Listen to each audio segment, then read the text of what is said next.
What comes after civilization? These 7 games where you rebuild humanity from radioactive ashes, where brutal winters can wipe out entire civilizations, and even one where you can literally ascend to godhood. Let's dive in. Humankind asks a simple question. What if you weren't stuck with one civilization for the entire game? You begin as the Babylonians, unlock bronze working, then decide you want better soldiers, so you become Romans.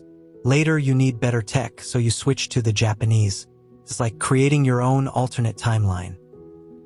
Instead of just trying to conquer the world, you're trying to make history remember you. The fame system gives you points for building wonders, winning big battles, being first to discover new lands. Basically anything that would get you into the history books. The game looks great. Clean, polished art that makes every era feel unique. The combat is pretty cool too. Battles happen on their own little maps where positioning actually matters. The downside? Diplomacy isn't as deep as what you get in Civ, and sometimes games end faster than you'd expect when someone reaches the fame limit. But honestly, if you've ever wondered what an Aztec Viking Chinese empire would look like, you'll find your answer here. Oh, and I almost forgot, the game interface is really well done. Everything just works smoothly, the graphics look great, and the whole thing feels polished. You can tell they actually cared about making it easy and enjoyable to play. In Endless Legend, every faction breaks the normal 4X rules. The Broken Lords are undead nobles who don't eat food. They consume dust, this magical substance that works as their money. The cultists can only build one city, but they spread their influence by converting other settlements to their cause. Every faction makes you completely rethink how you approach the game. Seasons are not just for show here. When winter hits, your units slow down, food production drops. And that big invasion you planned? Good luck with that. You'll be scrambling just to keep your people fed. The combat finds a nice middle ground. You set up your troops, choose your formations, then watch the battle play out. It's hands-on enough to feel involved, but not so detailed that it becomes a chore. The AI isn't the smartest, and some of the mechanics can feel needlessly complicated. But the atmosphere is incredible, and playing each faction feels like learning a completely different game. Plus, there's a bonus reason to check this out now. Endless Legend 2 is coming out later this summer. Old World is what happens when Crusader Kings meet civilization, and it's exactly as dramatic as that sounds. You're not just managing an empire, you're managing a royal family. Your heir might despise your spouse, your most trusted general could be plotting against you, and marrying your neighbor's daughter might be the only way to avoid a devastating war. But the political drama is just one part of what makes Old World special. The order system adds another layer of strategy. Instead of being able to do unlimited actions each turn, you get a limited number of orders. Want to move that army and construct a wonder and negotiate a peace treaty? You'll have to pick just 2. It forces you to make tough choices and stops those endless late-game turns where you're just clicking through dozens of units. The learning curve is steep though, and the interface can feel overwhelming at first. But once it clicks, you'll be plotting marriages and assassinations like a Machiavelli. Age of Wonders 4 blends grand strategy with tactical turn-based combat.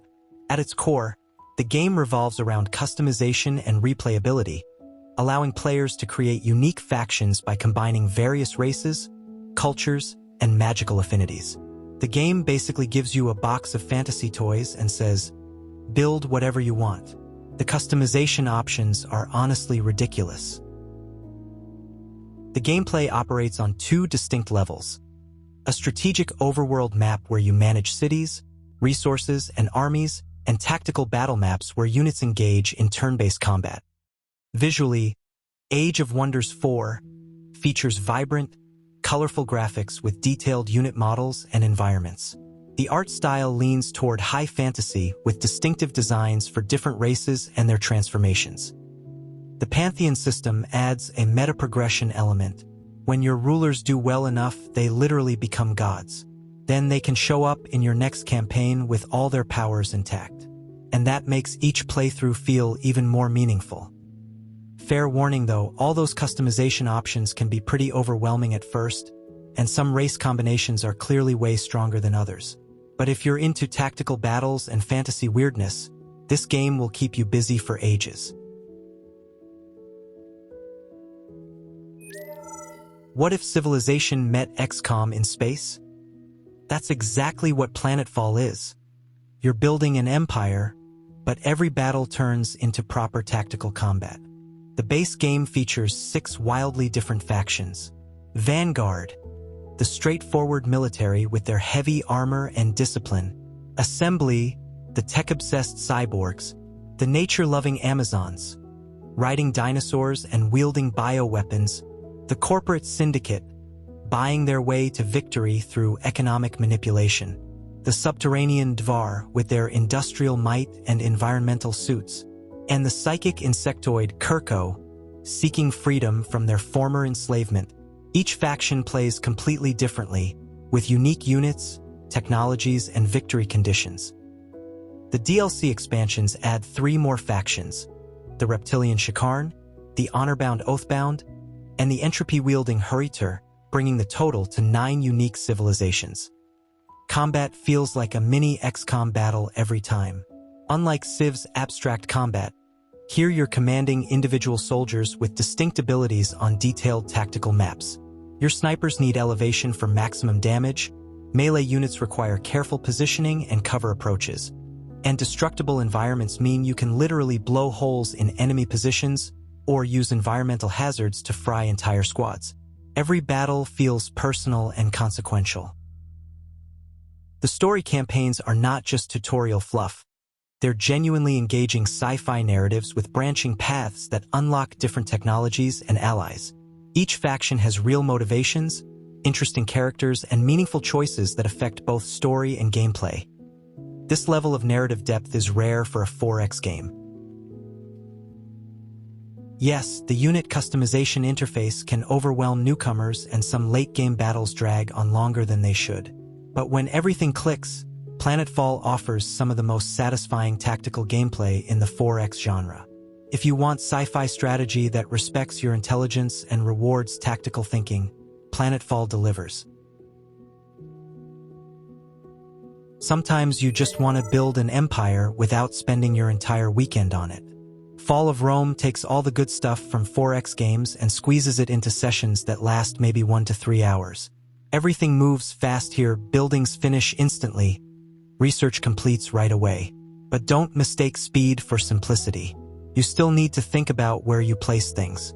Farms work better when they're next to other farms, your military keeps civilians safe, markets need roads to function properly. The whole thing looks clean and simple, kind of like a board game, which is actually great because you're not getting distracted by fancy animations. You can just focus on making smart decisions. My biggest complaint? I just want more of it. More civilizations to play, more maps to try, more stuff to figure out. But honestly, what's here works really well. In Revival Recolonization, the world ended. But here's the thing. You get to rebuild it from scratch. And this is not typical strategy game where you just plop down buildings and wait. You literally get to reshape the planet. Want to turn a desert into a lush forest? Go ahead. Need it to rain in that wasteland over there? Make it happen. Watching your decisions completely transform entire continents is pretty incredible. But here's where it gets tricky. You can't just conquer everything by force. There are independent clans scattered around the world, each with their own personality and demands. Some want trade agreements, others need protection, and a few just want to be left alone. You can make promises to win them over, but break those promises and watch your empire crumble from rebellion. When talking doesn't work, combat kicks in. But it's not about throwing waves of soldiers at the enemy. You customize each unit with specific gear: sneaky scouts, heavily armored tanks, or specialists equipped for toxic environments. Your preparation matters more than your numbers. The game is designed to throw you in without holding your hand. Expect confusing menus and some painful early mistakes. When you finally get the hang of it though, the depth and satisfaction blow most strategy games out of the water. If you enjoyed the story, like and subscribe for more. Thanks for watching. Stay curious.